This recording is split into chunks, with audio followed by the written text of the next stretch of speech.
salaamaaleykum wa rahmatullah mbokk yi di seetaan Ndarmanko TV ñoo ngi leen di nuyu di leen ziyaare di leen ñaanal jàmm tey di ko sàkku ci yéen di tub bu baax a baax ci géej gi leen andi seen émission cax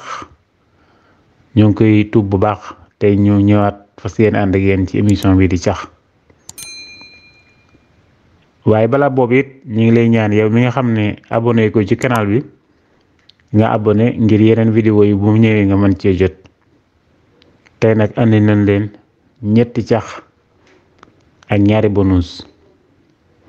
kon cax bu njëkk bi mooy li nga xam ne koo fekk nit koo fekk rek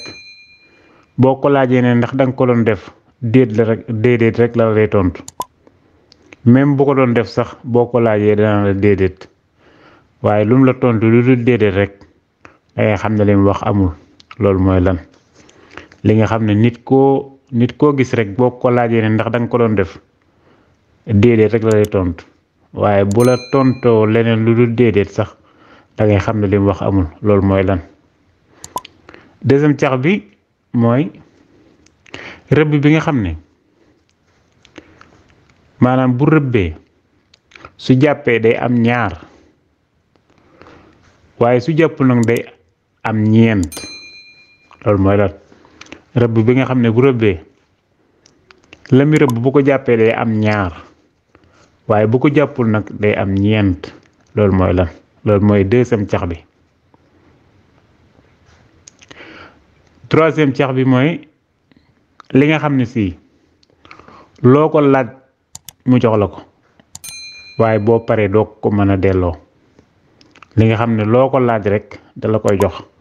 waaye boo paree boo koy delloo du ko mën a jëlaat loolu mooy troisième cax bi. kon ñu ñëw ci bonus yi. bonus yi bu jëkk mooy juróom benn sant yi nga xam ne dafa nekk ci oto juróom benn sant a ngi ci. ñetti sant yi ci oto bi la nekk munta ñàkk ci oto.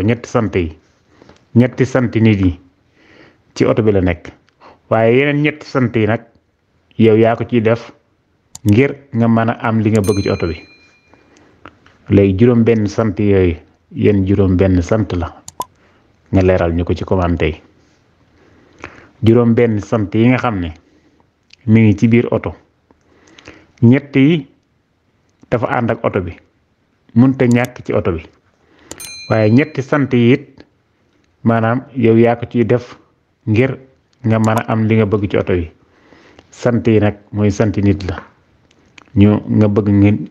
nga limal ñu juróom benn sant yooyu mooy yéen juróom benn sant. kon foofu la émission bi di am tey ñoo ngi leen di jox rendez-vous incha allah samedi bii ñëwaat di fàttali rek ñi abonné gul woon ñu abonné ngir yeneen émission yi di ñëw ñu mën cee jot. kon ñoo ngi leen di sant bu baax di leen gërëm di leen jox rendez-vous incha allah beneen yoon.